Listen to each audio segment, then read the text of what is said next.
Everything keeps telling me to quit and not go where I'm going.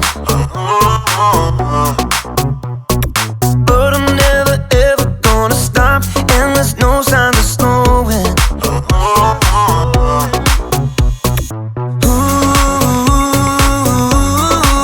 now moving backward. Ooh, I'm moving forward. 'Cause you give me the power to never give up. You give me your power and it's more than enough. I made my decision, quitting's not an option. No matter how hard it gets, I know I'm in, 'cause you give me the power.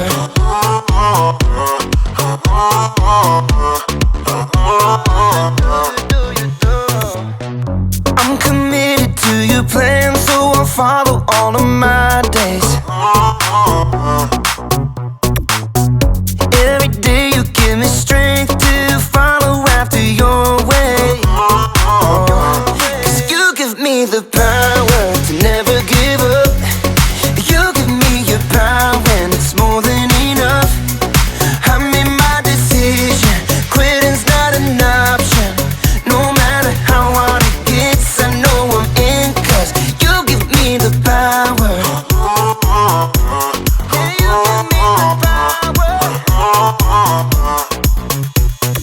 Ooh, now moving backward. Ooh, I'm moving forward.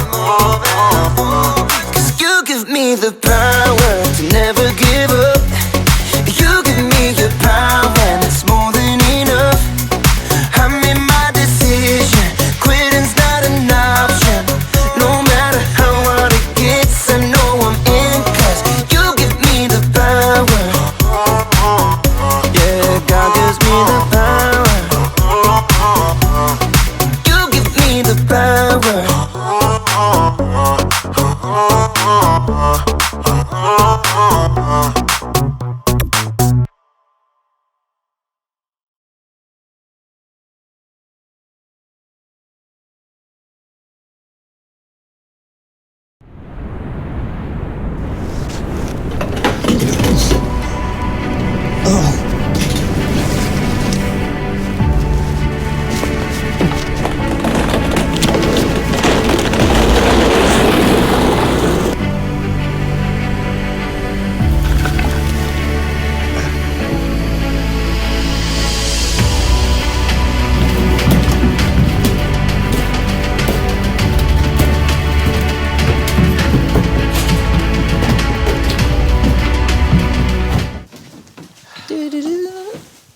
Brandon, what are you doing? What does it look like I'm doing? I'm training Training for what? for the stair contest. You said that we were going to be doing a stair contest today, so I was, training, climbing the stairs. Brandon, I said we were gonna be doing a staring contest. Staring, like with your eyes.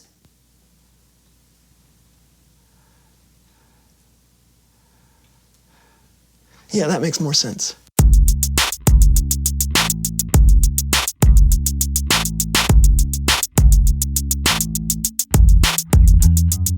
I'm Lawson. And I'm Brandon, and welcome to the So-and-So Show. Hey, can I ask you a question, Lawson? You just did. Can I ask you another question, Lawson? You just did. Stop that. You just Stop did. it. Just did. Just did.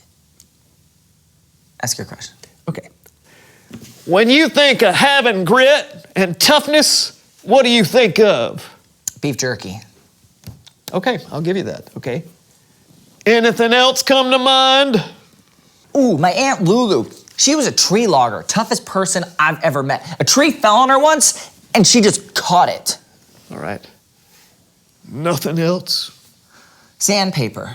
Cowboys. Oh yeah, cowboys. That's what I meant to say right after, like, my Aunt Lulu, and then there's beef jerky, and then I was gonna say cowboys, and then a little bit after that, there's sandpaper. Great. Please welcome someone who knows stuff.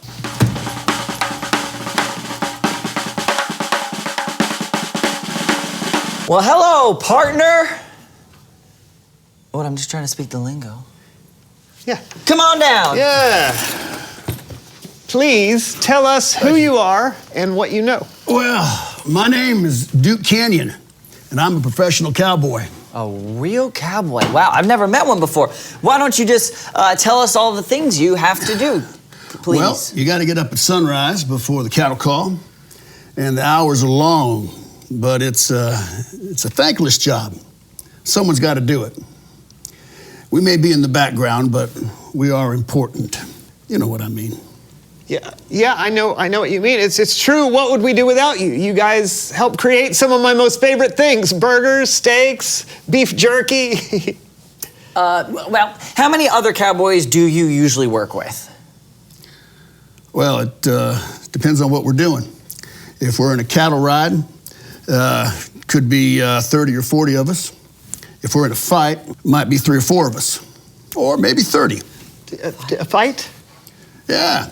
Well, heck, we could be pushed off a cliff, pushed over a wagon, dragged through a river, or even dragged behind a horse. It's all part of the job. What? Yeah. Last year, I was over 50 fights. Yeah. I've had bottles broke over my head. I've had chairs broke over my back. I've been drugged behind a stampede of horses. It's all part of the job. Why would anyone want to do a job like that? Well, you don't quit the job because it gets hard. You got to keep going. You keep trying. It's all about pushing through, ain't it? Yeah. Now, speaking of that, I think it's about time for me to ride on out of here. Oh, well, thanks for coming on the show. You headed back to your cattle now? No, as a matter of fact, the next one's going to be a train robbery. A train robbery? Yeah, but it doesn't start filming now for another 2 weeks, so I'm going to the Bahamas. The Bahamas? Filming? Yeah, I didn't tell you. Nah. I'm an extra and a stuntman in westerns for film and television. Yeah. I didn't mention that. No. An extra. Yeah. So you mean all the fighting, all the bottle breaking, the cliff throwing, and the train robbing was only in the background of a television show? Only? Now, hold on a mo. I have you both know that I've had me skull crocked, I've had me ribs broken, and I've had me teeth knocked out. And let me tell you, it was more than a few quid to get those punched back in, too. Oh, sorry. I didn't know what a quid is. I'm sorry. That's all right. It's probably the most dangerous job I know, but I wouldn't trade it for anything. Well, adios, partners. Yeah, sure. Adios. Adios. And thanks again. Bye, partner. What just happened? I don't know if I'm disappointed or if I should chase after him for an autograph. Same. It's Bible story time with Kellen.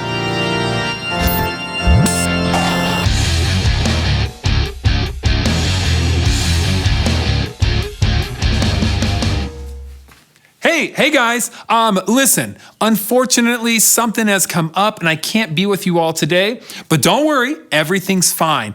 And I don't want to leave you all high and dry. So I asked my good friend Cameron and he's going to take over for me today. All right? Take it away, Cameron. Hey guys, you know, I think I've seen that cowboy in a show or two. Really? I'd say that dude's got grit, no matter what his job is. No doubt. You got a Bible story for us? I do. It's about someone who I think has even more grit than a cowboy. Oh, and I'm gonna need your help for this story. No problem. It's time for Human Head Puppet Theater. Our story starts with Moses. Let my people go. No, we haven't gotten there yet. Oh. You shall not pass. We're not there yet either. Actually, we're not telling that part. Just hang on. All right, fine. Moses' people, the Israelites, were enslaved by the Egyptian king, Pharaoh. Moses had grown up in the Egyptian palace after being rescued by Pharaoh's daughter. Our story today starts when Moses was around 80 years old. He had long since left Egypt and was living way out in the middle of nowhere. One day, while Moses was out tending his flock of sheep, he came upon something unbelievable. Look! A bush! But this was no ordinary bush because it was on fire and it wasn't burning up. It's on fire! And it isn't burning up! All of a sudden, a voice called to Moses from the fire. Moses, Moses, I am the God of Abraham, Isaac, and Jacob. I have seen my people suffer in Egypt, so I have come down to save them and bring them to a good land. Okay, God, that seems like a swell idea. See ya! I am sending you to Pharaoh to bring the Israelites out of Egypt. Whoa. Me? But what if no one believes that you sent me? Throw your staff on the ground. Right?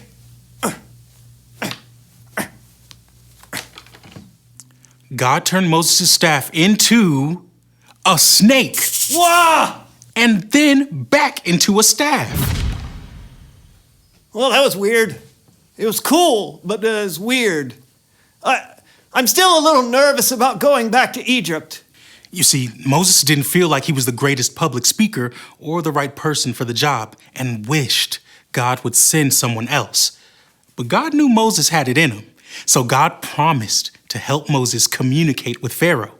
Moses' brother, Aaron, would help. God would speak to Moses. Moses would tell Aaron what God said, and Aaron would relay God's message. Before long, Aaron and Moses went to Pharaoh. The Lord said, "Let my people go." The Lord? Who is this you speak of, and why should I care what he says? And why is it so hot in the desert? Oh, you know what? I am not gonna let your people go. Instead, I'm gonna make the Israelites have to work even harder.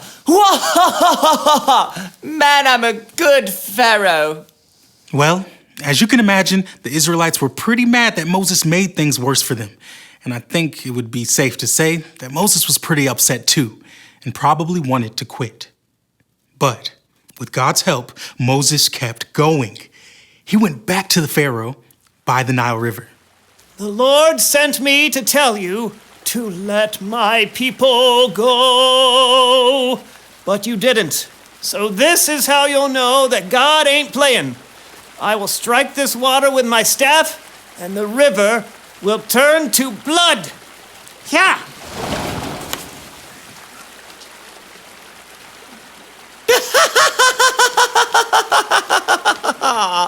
Nice try. Even David Copperstream could do that. The Israelites are going nowhere. Pharaoh was stubborn, but Moses kept going. He went to Pharaoh again and again, and Pharaoh continued to deny the Israelites freedom. God is gonna send frogs. Frogs? No deal. I love frog legs.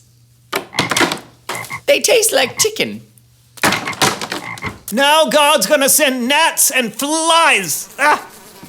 Come on. You can do better than that. What do you think bug spray's for?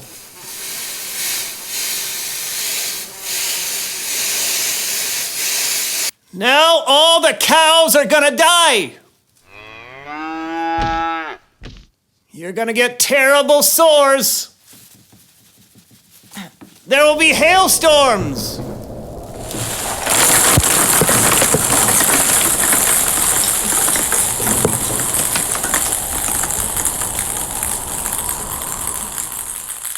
And locusts will eat all your crops. Okay, this is getting kind of serious now. Still no. Since Pharaoh couldn't be persuaded, a darkness fell across Egypt for 3 days. And then the last and worst plague of all. The oldest son of every Egyptian family died. Finally, Pharaoh could not deny the power of God. get out. After hundreds of years, God's people were finally free. But that's not the end of the story. We'll get to that next time. Great story, Cameron. Yeah, thanks for your help. Anytime. Hey, you were right. Moses had a lot of grit. He did. He kept going when things got tough, and God was with him the whole time, helping Moses know what to do and say. I guess, like Moses, when we go through hard times, And we will. we just have to remember that God can help lead us through. So we shouldn't give up. Exactly. Sounds like you got it. I guess I'm out of here. Gonna go watch some more Westerns. Adios. Did you know Cameron spoke Spanish? I did. Reveal the question. When have you been through a hard time? Wow, this could be a lot of things. You could be having a hard time at school with someone picking on you, or maybe someone close to you has died. Yeah, or maybe you're having to deal with the consequences of a choice you made that may not have been very wise. Whatever it is, you're not alone. God knows what you're going through and doesn't want you to give up. That's right. Man, we've been through a lot today, Lawson. That's true. Anytime you can cover cowboys, a burning bush, and a singing Moses, you've done pretty well. Yeah. Anyways, thanks for watching. That was the So-and-So Show, everybody. Goodbye. Goodbye. My cowboy hat. This is my cowboy accent. Howdy, partner. Partner. That's your cowboy accent? Howdy, partner. No, howdy, partner. Clink, clink. What is that? Clink, those my spurs there. okay, Tell okay. you All what. cowboys wear spurs. All right. This town ain't big It's enough not. for the both of us, Fill me up. partner. Draw. Draw. Oh, good horns. Here, wrap this around here. Here. All right. Try to get away. Now, Got it. hold her tight. Pull it in. Hold him down. No cow. No. Yeah, that's right. We got him. Now you take a branding iron. Oh, okay.